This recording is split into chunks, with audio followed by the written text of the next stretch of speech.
बात करने वाला है कि ठीक है, केमिस्ट्री में बहुत ही कम समय में ऐसे कौन-कौन से टॉपिक्स हैं जो चैप्टर वाइज़ पढ़ के एग्ज़ाम से पहले अच्छे तरीके से हम पढ़े और बढ़िया मार्क्स लेकर आए। तो मैं आज बताने वाला हूँ वही इम्पोर्टेंट टॉपिक्स चैप्टर वाइज़, ठीक है? तो पहले हम फिज़िकल केमिस्ट्री की बात करते हैं। तो पहला चैप्टर कौन-सा है हमारा? सॉल्यूशन है, ठीक है? तो भाई छोड़ के मत जाना, वीडियो पूरा देखना और समझने का प्रयास करना कि मोस्ट क्वेश्चन कहाँ से आते हैं, ठीक है? कौन-कौन से टॉपिक से उठाए जाते हैं। तो पहला है हमारा अबनॉर्मल मोलर मास, ठीक है? तो इसमें से एसोसिएशन और डिसोसिएशन और वेंट ऑफ फैक्टर ये 3 को कर लेना मोस्ट इम्पोर्टेंट है, ठीक है? इसके बाद आता है हमारा कोलिगेटिव प्रॉपर्टी जो हर साल इससे एक ना एक लॉन्ग क्वेश्चन आपको देखने को मिलेगा, ठीक है? तो कोलिगेटिव प्रॉपर्टी आप सब जानते होंगे, relative loading of vapour pressure, elimination of boiling point, depression of freezing point, इसके बाद ऑस्मोटिक प्रेशर, ये 4 गो है मोस्ट इम्पोर्टेंट, ऑब्जेक्टिव, सब्जेक्टिव सब आपको इससे देखने को मिलेगा, ठीक है? और अभी तक, ठीक है, अब नॉर्मल मोलर मास से सबसे 87 क्वेश्चन पूछे गए, ठीक है? और 90 क्वेश्चन हमारे कोलिगेटिव प्रॉपर्टी से पूछे गए। तो ये मोस्ट इम्पोर्टेंट इन दोनों चैप्टर इस चैप्टर का पॉइंट है, ठीक है? इसके बाद हमारा सेकंड चैप्टर आता है इलेक्ट्रोकेमिस्ट्री। इलेक्ट्रोकेमिस्ट्री में नॉर्स इक्वेशन से 74 क्वेश्चन पूछे गए, जो इम्पोर्टेंट टॉपिक्स है इस चैप्टर का। इसके बाद हमारा आता है कंडक्टेंस, ठीक है?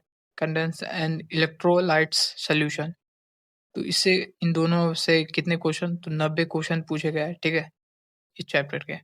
और अगला चैप्टर है हमारा तीसरा चैप्टर फिजिकल केमिस्ट्री का केमिकल काइनेटिक्स, ठीक है?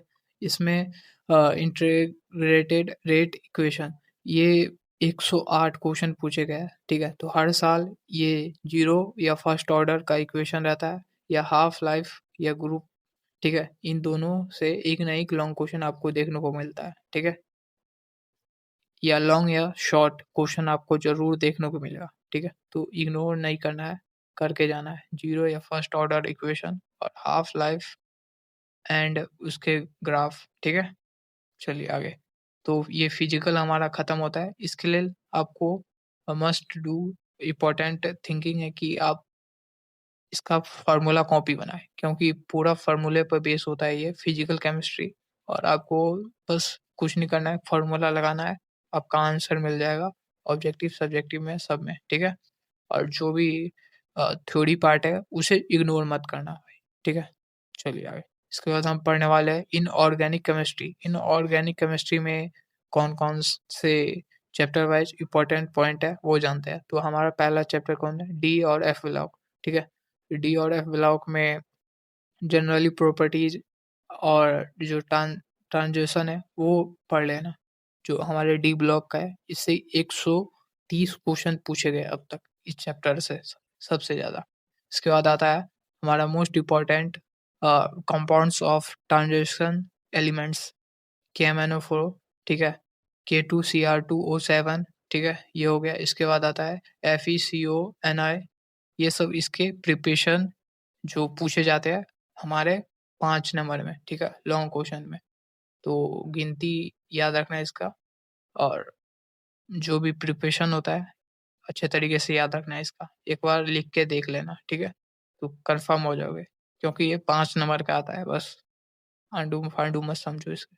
इसके बाद आता है हमारा कोऑर्डिनेशन कंपाउंड। कोऑर्डिनेशन कंपाउंड में बॉन्डिंग इन कोऑर्डिनेशन कंपाउंड्स, ये इससे कितने? तो 126 क्वेश्चन अब तक पूछे गए। इसमें से सब मोस्ट इम्पोर्टेंट है बी बीवीटी और क्या है? हाइब्रिडाइजेशन, ये दोनों मोस्ट इम्पोर्टेंट है, ठीक है? चलिए आगे। अगला है कि कोऑर्डिनेशन कंपाउंड और ये इनऑर्गेनिक का खत्म होता है कोऑर्डिनेशन कंपाउंड और पी और डी पी और डी और एफ ब्लॉक से, ठीक है? ये दोनों था और इन दोनों के इम्पोर्टेंट टॉपिक्स थे, ठीक है? तो बस ये जब कम समय रहता है तो स्मार्ट वर्क करना चाहिए, ठीक है? इसके बाद आता है हमारा ऑर्गेनिक केमिस्ट्री। ऑर्गेनिक केमिस्ट्री में हेलो एल और हेलो एल्केन और हेलो एडीन, ठीक है? इन दोनों से केमिकल रिएक्शन और जो न्यूक्लियस फिलिकल सब्स्टिट्यूशन S1 ठीक है, S1 ये मोस्ट इम्पोर्टेंट है। इसके बाद आता है एलिमिनेशन, सब्स्टिट्यूशन, ठीक है। ये सब क्या है? तो केमिकल रिएक्शन है भाई, ठीक है। इसके बाद आता है सिड मेयर रिएक्शन, तो ये इस चैप्टर के मोस्ट इम्पोर्टेंट रिएक्शन है, ठीक है। चलिए आगे, इसको नहीं बोलना SN1 और SN2 को, ये रहता है लॉन्ग में पूछता है, ठीक है। इसके बाद आता है हमारा सेकंड चैप्टर ऑर्गेनिक केमिस्ट्री का, तो अल्कोहल, फिनॉल, ईथर, इसमें क्या याद रखना है? तो केमिकल, इसकी प्रॉपर्टी याद रखना है। 173 क्वेश्चन, जो बहुत ही ज़्यादा है, ठीक है। केमिस्ट्री में, पूरे केमिस्ट्री में इससे हर साल भरपूर क्वेश्चन रहता है। इसके कौन सा? तो मेकिंग, रिएक्शन और यूज, कहाँ यूज किए जाते हैं, ये तीन को बस याद रखना है, ठीक है। एल्कोहल के, फिनॉल के, ईथर के, ठीक है।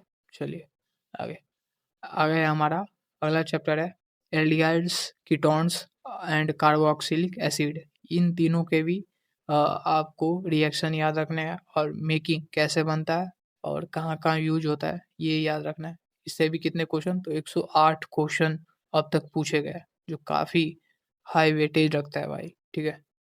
इसके बाद आता है हमारा ये केमिकल प्रॉपर्टी, इसी के, ठीक है। इसके केमिकल प्रॉपर्टी है जो केमिकल कीटोन के, ये किसका था? ये था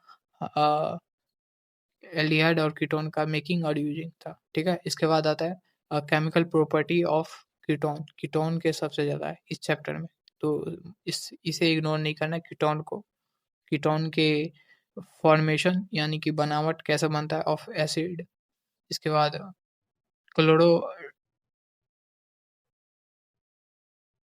ईथर एमाइन, ठीक है, डाइक्लो डाइकार्बोक्सिलेशन, ये सब इसके